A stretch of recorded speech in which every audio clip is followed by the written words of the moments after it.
Boa noite, pessoal. Boa noite.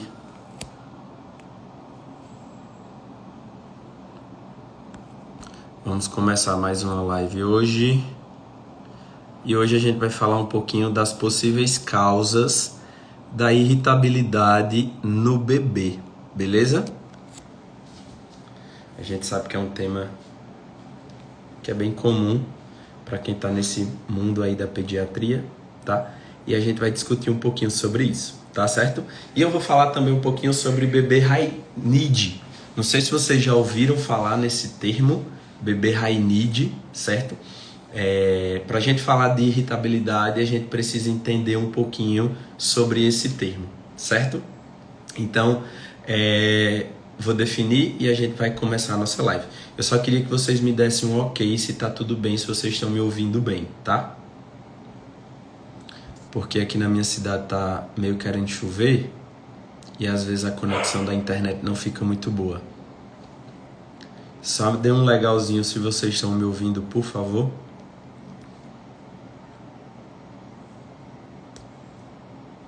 Ok, valeu, Eduarda, muito obrigado. Vamos lá, então a gente vai começar aqui nossa live, certo? Para quem não me conhece, meu nome é Ícaro Ramalho, eu sou fisioterapeuta osteopata, trabalho com osteopatia pediátrica, certo? E hoje a gente vai falar um pouquinho sobre a irritabilidade do bebê, o que é que pode estar acontecendo, quais são as possíveis causas, por que esse bebê é tão irritado, tá? Isso é normal, isso é comum, tá bom? Então a gente vai falar um pouquinho sobre isso. Para a gente falar um pouquinho sobre isso, a gente precisa entrar no termo high need. Eu não sei se vocês já ouviram falar sobre esse termo, mas é um termo americano, tá? Que foi definido, né? Quem definiu esse termo, na verdade, foi um pediatra americano.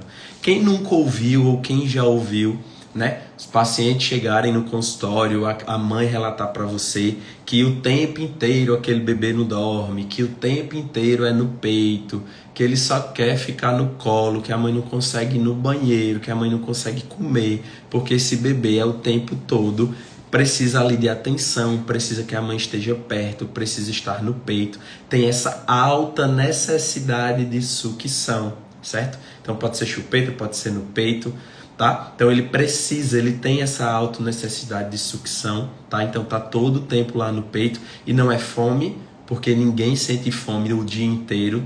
Chora muito, é um bebê muito chorão, muito irritado. Então ele chora o dia inteiro ou ele chora a grande parte do dia, tá certo? É aquele bebê que é aquele bebê insatisfeito, sabe? A sensação que a gente tem é que ele não tá satisfeito ali com a situação, que ele tá o tempo todo irritado, que ele tá o tempo todo resmungando, tá? Alguém já se deparou com algum tipo de paciente desse jeito? Ou seu filho apresenta esse tipo de característica, tá? Será que é um bebê high need? Bora descobrir, certo? Então, o bebê high need é mais ou menos isso. Bebê high need, como o próprio nome fala, é aquele bebê que necessita, né? Ele é um bebê de alta demanda, certo? É aquele bebê que precisa a todo tempo dessa autodemanda. Então ele é extremamente cansativo lidar com esse tipo de paciente, certo? Com esse tipo de bebê, e ele ainda torna a maternidade mais desafiadora do que ela já é, certo? Então, só para a gente contextualizar, pessoal, e vocês não confundirem, quando eu falo de bebê high need, não é uma patologia, tá? Não é uma doença, mas sim características que esse bebê apresenta que pode aí ser classificado. Então isso é uma classificação, né? Essa irritabilidade desse bebê é uma classificação que a gente chama isso de um bebê high need.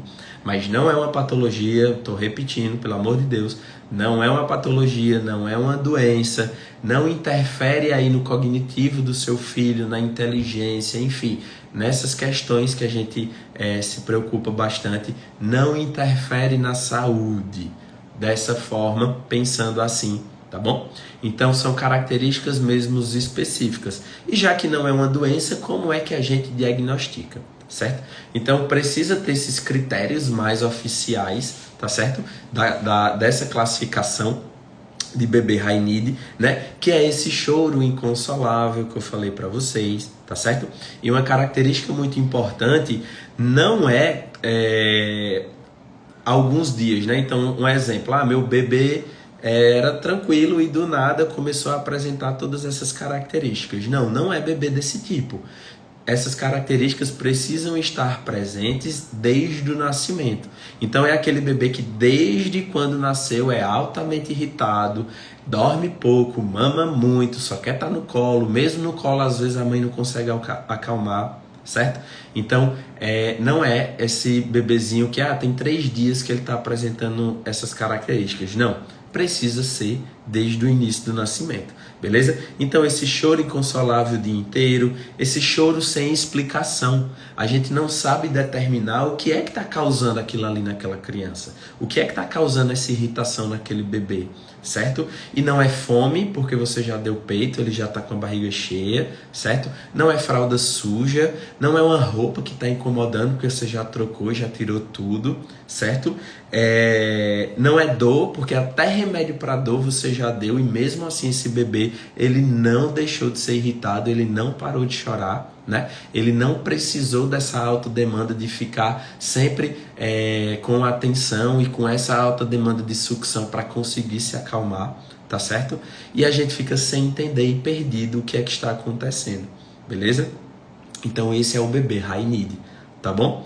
Então eu sei que bate muito com o histórico de muitos pacientes ou de muitos bebês aí, mamães que estão me assistindo, tá certo? Mas antes de vocês saírem aí falando, meu bebê é high need, eu tenho um bebê high need em casa, vamos entender um pouquinho o funcionamento, tá? Porque na grande maioria das vezes outras situações elas podem estar influenciando aí e ter exatamente essas mesmas características, né? Desse choro excessivo, dessa autodemanda de peito, de precisar ficar no colo o tempo todo, de dormir pouco, de chorar o dia todo, tá certo? É esse bebê irritado, é esse bebê ansioso, é esse bebê que a mamada é aquela mamada agoniada, sabe?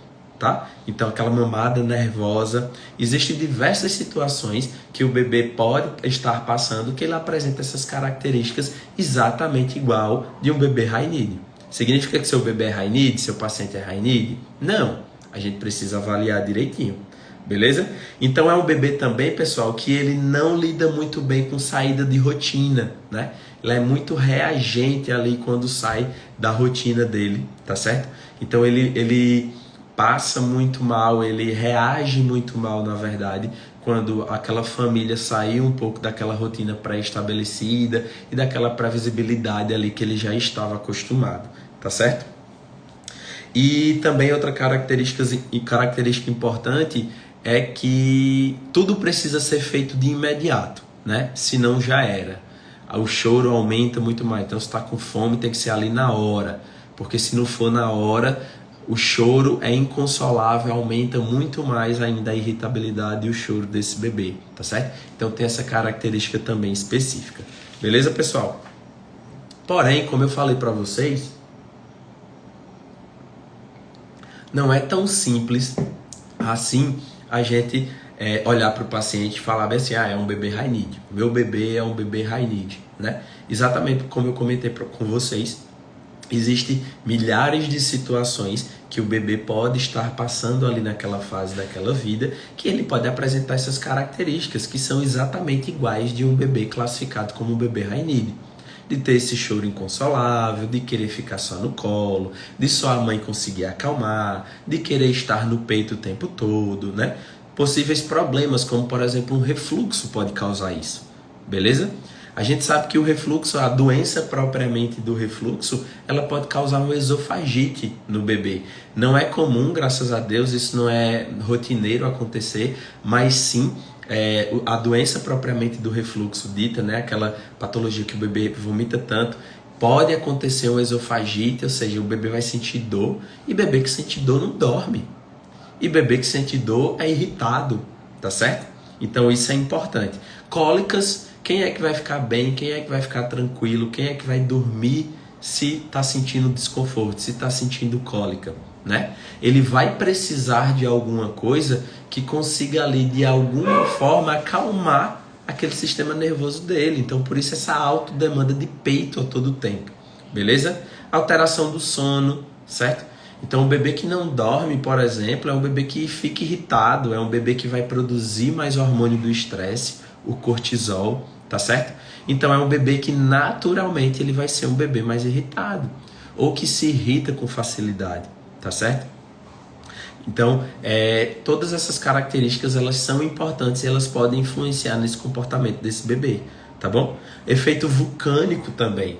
Para quem não sabe, o efeito vulcânico é aquele efeito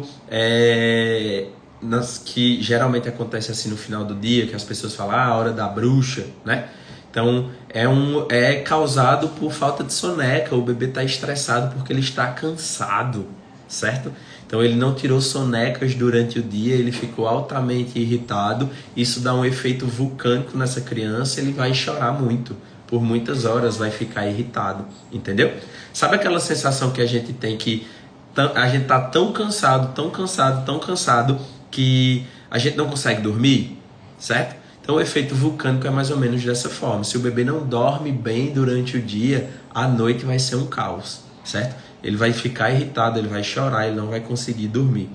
A PLV também pode ser uma situação que pode aí estar causando todas essas mudanças e essas características que eu falei para vocês. A PLV, por exemplo, pode fazer com que o bebê desenvolva um refluxo, né? Tão forte e intenso quanto a doença do refluxo propriamente dita. Então o bebê apresentar uma esofagite, por exemplo, vai estar sentindo dor, o esôfago está queimando, está sentindo azia, certo? Então é natural que essa criança seja mais irritada, não tem como ela não ser, certo? Disfunções de mobilidade tecidual também, que são as famosas disfunções que a gente trata, né? Que nós fisioterapeutas que trabalhamos aí com a terapia manual, a gente consegue lá avaliar a mobilidade de todos os tecidos do corpo, seja ele aí músculos, articulações, problemas de mobilidade visceral, ossos do crânio, tá certo? Todos esses tecidos eles podem entrar em disfunção de mobilidade e podem acarretar em uma série de sinais e sintomas que o bebê ou a criança pode apresentar pra gente. Inclusive uma delas é essa irritabilidade, é esse choro excessivo, certo? Então é muito importante, né? Porque todas essas disfunções elas vão alterar o comportamento do sistema nervoso desse bebê, certo? Sensibiliza o que a gente chama de sistema reticular de alarme, certo? Uma analogia bem legal que eu faço, sistema reticular de alarme são estruturas específicas aí do sistema nervoso do bebê, e uma analogia legal que eu faço no consultório, sempre que eu explico para os meus pacientes, é como se fosse um alarme de uma casa, certo? Ele está um pouco desregulado, ele está tão sensível que um gato passa em cima do telhado e não era para esse alarme tocar. Mas ele está com alteração, ele está tão sensível que ele começa a apitar, né? Ele começa a tocar, certo? Por quê? Porque existe alteração de sensibilidade ali. Então o bebê que tem essas disfunções de mobilidade no corpo, certo? Essas disfunções de mobilidade tecidual, ela altera também, sensibiliza esse sistema reticular de alarme. E aí esse sistema reticular de alarme sensibilizado vai ser aquele bebê que está sempre em estado de vigília, tá? Então a sensação que os pais têm é que tem espinho no berço, né? Eu aposto que todo mundo já ouviu falar isso. Doutor, parece que tem espinho no berço. Tá dormindo de boa ali no colo, quando eu coloco no berço, acorda, não dá 10 minutos e acorda chorando. Por que acorda chorando? Porque esse sistema reticular de alarme está sensibilizado, né? Certo? E quando ele é colocado lá no ambiente sozinho, ele está em estado de vigília, ele acorda porque ele acha que alguma coisa aí está acontecendo. Quando ele está ali no colo, perto, sentindo o cheirinho da mãe, ouvindo o coração, ouvindo a voz, né? Tudo isso mexe com os sentidos do nosso corpo, né? O tato, a audição, o olfato, e todas essas condições elas conseguem regular esse sistema reticular de alarme. É por isso que a alta demanda de sucção, é por isso que a alta demanda de uma chupeta, de estar sempre no peito, acalma esse sistema reticular de alarme e o bebê consegue relaxar e dormir, entendeu? Então, na verdade, não é porque seu bebê é chato, não é porque o paciente é chato, né? É porque ele está com esse sistema sensibilizado, ele está numa simpaticotonia, como se fosse um adulto, certo? Então, ele precisa de algo que o acalme, tá? Então, estar no colo, sentir o cheiro da mãe, ouvir a voz da mãe, ficar no peito, esse estímulo, né, da sucção, ele acalma, tá? É por isso que o bebê fica tranquilo, por isso que chupeta funciona muito bem, por exemplo. Beleza? Tá tudo bem, né, pessoal? Certo? Então a gente precisa ficar de olho nessas situações. E olha que interessante, 9 a cada 10 bebês, a literatura fala que sofre de disfunções que são tratadas pelas técnicas de terapia manual, que são exatamente essas disfunções que eu falei para vocês agora, né? Essas disfunções de tecidos, né? De mobilidade do tecido do corpo. Então, além dela causar sinais e sintomas que irritam o sistema do bebê, né, e que o bebê pode apresentar, por exemplo, um refluxo, uma cólica, uma disquesia, uma constipação, a cada 10 pacientes, 9 apresentam essas disfunções que são tratadas por a gente, pelo fisioterapeuta que trabalha com a terapia manual, né? Então, quando a gente ignora esse tipo de disfunção, quando a gente ignora essas situações no bebê, certo? Isso pode ter uma repercussão negativa muito a longo prazo, né? Então o bebê já vai ter repercussões negativas ali naquela fase de vida, na infância, na fase adulta, certo? E olha que interessante, tem uma fisioterapeuta europeia, eu não lembro o nome dela agora, mas ela pesquisa muito sobre dor de cabeça, certo? E ela, há mais de 15 anos, todos os seus estudos é baseado e é pesquisando sobre dor de cabeça, e ela descobriu que pacientes que sofrem de dor de cabeça do tipo migrante, todos eles possuem uma disfunção de mobilidade tecidual. Ela encontrou uma disfunção de mobilidade da cervical alta desses pacientes, certo? E a gente sabe, né, pela anatomia, por exemplo, que a artéria vertebral passa ali nessa região de cervical alta, né? Está aí relacionado com a vascularização do lobo occipital, por exemplo, certo? Então, a diminuição, a hipomobilidade naquela região diminui o fluxo sanguíneo dessa região, né? E o paciente pode apresentar uma dor de cabeça. Então, nos estudos e nas pesquisas dela de anos, né, da vida inteira, ela descobriu que todo paciente que sofre com dor de cabeça do tipo migrante, ele tem uma hipomobilidade de cervical alta, certo? E quem é que trata, quem é que trabalha com esse tipo de disfunção? Nós, você, fisioterapeuta que trabalha com a terapia manual pediátrica, né? Olha que fantástico, né? Então essas disfunções de mobilidade, todo o nosso raciocínio, toda a nossa abordagem terapêutica é exatamente procurar essas disfunções de mobilidade tecidual de todo o corpo, seja nos músculos, nas vísceras, nos ossos do crânio, na dinâmica do sistema neural, certo? Na questão da vascularização, tá? A gente procura todas essas disfunções de mobilidade e a gente vai tratar a partir do que a gente acha na nossa avaliação muito bem específica, tá certo? E olha que interessante como aí repercute o nosso tratamento em toda a vida desse paciente, beleza? Então a gente precisa ficar de olho nisso, tá certo? E aí a gente começa a entender que não existe nada sem explicação, né? A gente sempre tenta descobrir a causa do problema para que aquele corpo esteja sofrendo e apresentando aquele sinal e aquele sintoma para a gente, certo? Então a gente começa a tentar entender a raiz, né, real do problema e não simplesmente, meu bebê é high need, né? Meu paciente é high need, ponto, ele é irritado, acabou. Por que ele é irritado? Por que ele apresenta esse comportamento, certo? Por que está acontecendo com o meu bebê? Se fosse algo normal, era para muita gente apresentar a mesma coisa. Era para todo bebê apresentar a mesma coisa, né? Porque dentro desse mundo da pediatria a gente ouve muito isso. É normal. Não se preocupa não, 3 meses vai passar. É normal o bebê ficar 10 dias sem fazer cocô. Se preocupa não, pode ficar até 10 dias. Não, é normal o bebê não dormir mesmo. Cólica, não tem nada o que fazer. É só esperar, né? A gente ouve muito isso, as famílias ouvem muito isso, certo? E a gente foi educado culturalmente a entender que tudo isso faz parte desse processo, né? Que dá trabalho mesmo, que bebê chora mesmo e acabou e não tem o que se fazer, certo? Mas a gente sabe que não. Existe muita coisa que a gente pode fazer ali pelo aquele paciente que ajuda, tá certo? Então, nunca aceitem quando alguém fala isso, é normal, vai passar. Vamos esperar. Vamos aguardar para ver, né? Não existe esse aguardar para ver. Eu sempre falo isso aqui para vocês. No mundo da pediatria, não existe aguardar para ver. Tá certo? E aí, como eu estava falando para vocês, o grande maior aí, eu acho que o grande benefício que a gente que trabalha nesse mundo da terapia manual, que você, fisioterapeuta, consegue trabalhar, é exatamente a gente encontrar essa raiz do problema, mas além de tudo isso, é a gente trabalhar naquela fase onde a disfunção ela ainda não é uma patologia, ela não é uma doença, certo? E eu brinco muito isso, né? Porque, como vocês sabem, no meu início de carreira, eu atendia muita dor, né?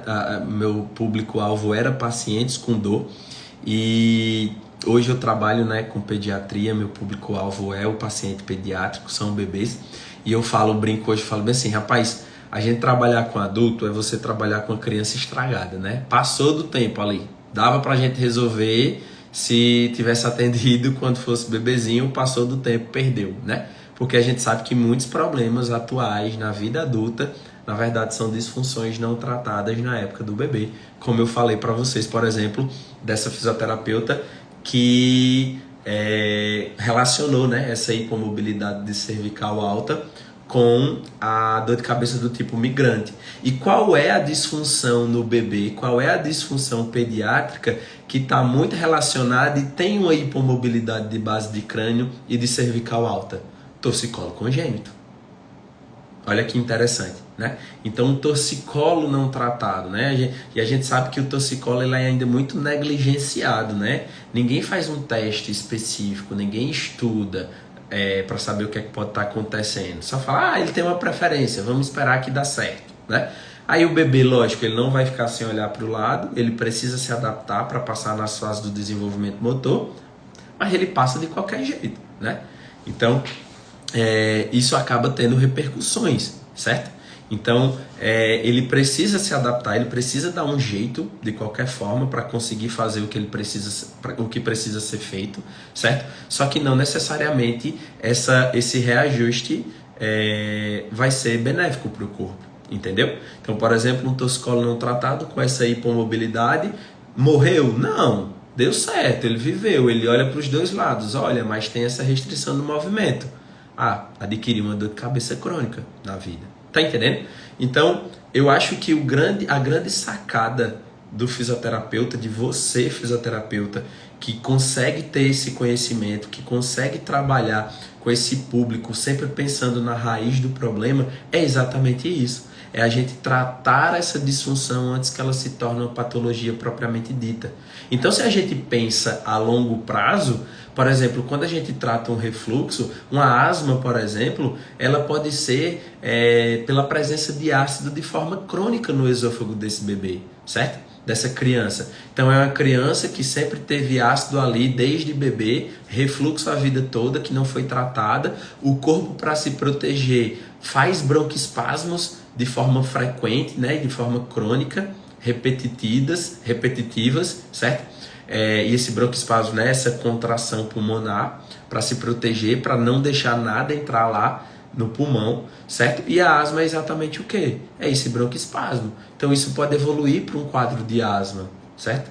Então, se a gente pensa a longo prazo, quando a gente trata, por exemplo, um refluxo, uma cólica, uma disquesia, a gente está pensando em evitar doenças futuras na fase adulta. É a gente evitar, por exemplo, uma doença celíaca no adulto, até a infecção urinária na mulher. O próprio torcicolo, por exemplo, pode causar uma assimetria do crânio. Essa assimetria causa uma assimetria dos olhos e aí o paciente vai precisar usar óculos no futuro, entendeu? Então, entende que a gente saber do caminho, a causa do problema, a gente evita que esse adulto consiga desenvolver esse tipo de doença, essas patologias, tá certo? Então a gente precisa começar a trabalhar dessa forma, de forma realmente como é para ser feita a saúde. É de forma preventiva, não é tratar patologia, é não deixar que ela se instale, certo? E isso é muito importante. Beleza, pessoal? Qualquer coisa vocês vão falando comigo, tá tudo ok, né? Estão me ouvindo bem? Certo? Então você, imagina o quanto você não consegue ajudar no futuro dessa criança, mudar o futuro desse bebê. Não só desse bebê, mas da família como um todo, né? Quem aí já tem bebê em casa ou já conviveu com bebê, imagina um bebê irritado que não dorme, que chora o tempo todo. Como é que fica a qualidade de vida dessa família? Não existe, certo? Então você consegue mudar o destino ali daquele bebê, você consegue evitar que ele desenvolva uma patologia futura, você devolve qualidade de vida para aquela família. Olha que fantástico, certo? E aí a gente sai daquele limbo, certo? Que fisioterapeuta, eu gosto de falar que fisioterapeuta que não tem esse tipo de conhecimento é aquele fisioterapeuta que só enxuga gelo, certo? É aquele fisioterapeuta que foca a sua energia e foca o seu olhar só no problema, só no sintoma, certo? Ah, tá doendo aqui, beleza, eu vou botar, sei lá, vou liberar, colocar tênis aqui no cotovelo, certo? Não entende, por exemplo, que o plexo braquial sai da cervical, as inervações saem dessa região e o paciente pode ter uma dor à distância referida nesse local, certo? Então, quando a gente começa a pensar dessa forma, a gente tira o nome da nossa profissão de que a gente só enxuga gelo, de que a fisioterapia não gera resultado, certo? A gente só vai conseguir mudar isso quando a gente começar a pensar dessa forma, beleza? Certo, pessoal? E infelizmente é assim que a fisioterapia é conhecida, tá? E a gente precisa mudar essa realidade. Beleza, pessoal? E aí, falando da irritabilidade, certo? Todas essas disfunções de mobilidade tecidual que eu falei para vocês, elas podem ser a causa também dessa irritabilidade desse bebê, certo? Porque manda essa informação lá para o sistema nervoso central, né? Irrita esse sistema nervoso do bebê. E como todo o nosso diagnóstico ele é baseado aí sobre o movimento, né? Então, se a gente tem, por exemplo, quando eu falo que a gente tenta mobilizar uma estrutura, né? E não tem movimento naquela região, ela pode estar relacionada com a função autonômica lá do paciente, certo? Eu gosto de brincar que Deus ele foi muito econômico, né? Então, falando do sistema nervoso, tem a via que a gente chama de via somática, né? Responsável pela motricidade, questão de músculo, braço, enfim, abdômen, e tem nessa mesma via a gente tem uma via autonômica, né? Responsável aí pelas questões que a gente não tem controle, né? Então assim, o coração bate, o pulmão respira, né? E essas duas vias elas têm uma relação muito grande. Então, por exemplo, se o bebê apresenta uma tensão ali na região lombar, isso pode influenciar como é que esse bebê vai fazer cocô, por exemplo. Certo? Se eu tenho uma base de crânio assimétrica, pode influenciar, por exemplo, como é que essa língua se movimenta do bebê, né? Por causa da inervação que sai dessa região, e aí pode ter essa alteração, o bebê sobe mais um ladinho da língua do que o outro, por exemplo. Exemplo bem simples. E aí na hora da amamentação, quando ele vai fazer a pega, ele não consegue fazer a vedação, ele engole ar, vai causar o quê? Cólica. Cólica causa o que no bebê? Irritabilidade. Quem é que vai ficar tranquilo? Quem é que vai ficar relaxado sentindo dor? Certo? O bebê tem essa mesma disfunção que eu falei para vocês aí da região lombar. O funcionamento intestinal dele não está adequado. Aí ele está passando 10 dias sem fazer cocô. Quem é que fica tranquilo ficando 10 dias sem conseguir evacuar? Me diga. Né? Mas a gente ouve que é normal, que é tranquilo, é porque ele só mama e o intestino absorveu tudo. Então, certo? A gente precisa entender o contexto. Estou dizendo que isso pode acontecer, não pode acontecer? Não. Será que acontece? Talvez, nunca vi, certo?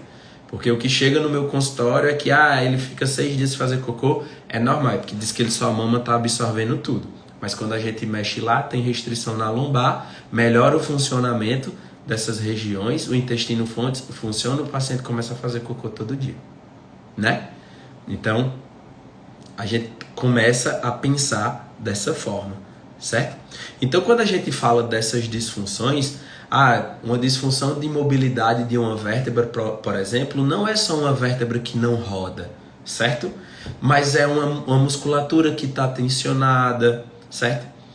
é uma vascularização que está diminuída naquela região, é um nervinho que está comprimido. E aí esse nervo manda um comando errado, por exemplo, lá para a válvula do estômago, certo? E aí essa válvula fica sempre aberta, acontece o retorno gástrico, queima o esôfago do bebê, refluxo, esofagite, dor. Dor vai causar o quê? Irritabilidade. Bebê com dor não dorme. Simples assim. Beleza? Então, comecem a pensar dessa forma com o paciente de vocês, com o filho de vocês. Beleza? Isso faz muito sentido para tudo na nossa vida, tá? É muito bom a gente começar a ter esse tipo de raciocínio, certo? Então, foi o que fez a mudança, foi o divisor de águas na minha carreira, certo? Na minha prática clínica, nos meus resultados, eu deixei de ser um fisioterapeuta que enxuga gelo para ser um fisioterapeuta que gera resultado, depois que eu comecei a aplicar esses conhecimentos e essas técnicas no meu consultório, certo? Então a gente precisa mudar. Beleza, pessoal? Deixa eu beber uma aguinha aqui.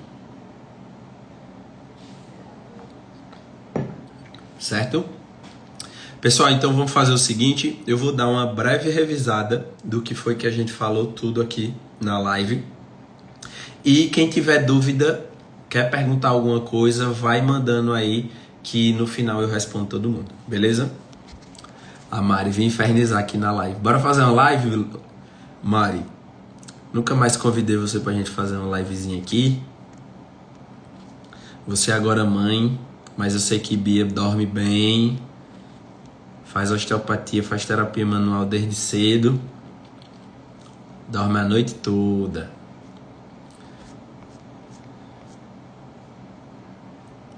Conta pra gente da tinta. Eu tô louca pra saber do porta-mala. Pessoal, veja só. Eu nunca um story meu bombou tanto depois que eu postei o banho de tinta que meu carro tomou. Foi fantástico. A sorte é porque, eu não sei se outras marcas de carro tem isso, mas acredito que tem. Mas o meu carro, ele tem uma bandeja de proteção de plástico. Parece plástico, o tecido, que cobre toda a mala do carro, né? Na verdade, isso é um acessório. Quando você vai comprar lá, a gente escolheu ter isso. Pensando em feira, quando vai carregar a feira e tal, esse tipo de coisa. Para não sujar, né, o carpete. E aí, rapaz, se pagou, né? Tem 3 anos que a gente tem o carro, esse acessório se pagou nesse ano. Porque eu trouxe as tintas do que sobrou da pintura do consultório, coloquei lá e simplesmente esqueci da tinta. Aí Karim começou a sentir um cheiro diferente saindo do ar-condicionado e falou, rapaz, tá saindo um cheiro diferente. Aí eu parei pra ver, falei, rapaz, parece tinta, isso no domingo. Aí ela, caramba, as tintas lá atrás. Quando a gente abriu, tava aquela bagaceira lá que vocês viram. Mas aí a sorte foi essa, né? A gente tinha essa proteção, aí sujou basicamente aquela proteção, né? No carpete pegou bem pouco mesmo.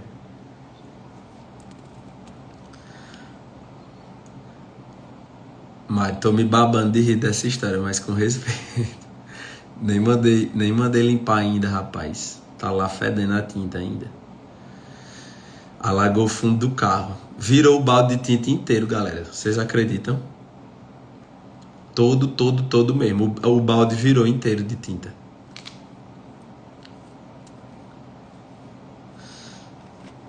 Edilene Pereira, eu vi. Viu lá, Edilene? Se tu tiver uma dica aí de alguém que lave carro, me manda. Beleza, então bora dar uma breve revisada pra gente ver o que foi que a gente aprendeu na nossa live hoje, né? A gente definiu que é high need, certo? Bebê high need, que é aquele bebê de alta demanda, né? Que chora muito, que precisa estar sempre no peito, que não consegue se acalmar sozinho, que tá sempre no colo, aquele bebê irritado, mama muito, dorme pouco, tá certo? A gente viu que nem porque seu bebê apresenta algumas dessas características significa que ele seja um bebê high need, tá certo? Existem milhões de situações que podem causar as mesmas características do bebê high need, essa irritabilidade, essa alteração do sono, como falei para vocês, do refluxo, da cólica, da disquesia, da PLV, das disfunções de mobilidade tecidual, certo? Tudo isso são situações que alteram o funcionamento do corpo da criança e ele pode apresentar essas características comportamentais para a gente. Tá certo? Essa irritabilidade excessiva, esse choro inconsolável, essa alta demanda de estar sempre no peito, tá bom? Então isso é bem característico e bem específico, tá certo? A gente falou da importância da gente ter esse conhecimento e tratar a causa do problema, tá? Então a gente que tem essa visão da terapia manual, da osteopatia, sempre tenta procurar a raiz do problema e não simplesmente, meu bebê é high need. E ponto, porque ele está apresentando essa situação, né? O que é que está acontecendo com ele, quais são as possíveis causas, tá bom? A gente viu que isso é possível e que a grande maioria dos bebês, de 10 a cada 9, apresentam essas disfunções de mobilidade tecidual que são tratáveis com as técnicas da terapia manual, certo? Falei também para vocês que isso pode influenciar não só ali no bebê, mas na criança, na adolescência, na vida adulta, como por exemplo um torcicolo que tem uma hipomobilidade de cervical alta e que aquela físio europeia nas suas pesquisas descobriu que a dor de cabeça do tipo migrante está muito relacionado com essa hipomobilidade de cervical alta, né? Então a gente já começa a entender que um bebê que passou por um torcicolo que não foi tratado da forma correta pode ser um adulto sim que desenvolva uma dor de cabeça, certo? Mais ou menos isso que a gente conversou aqui, certo?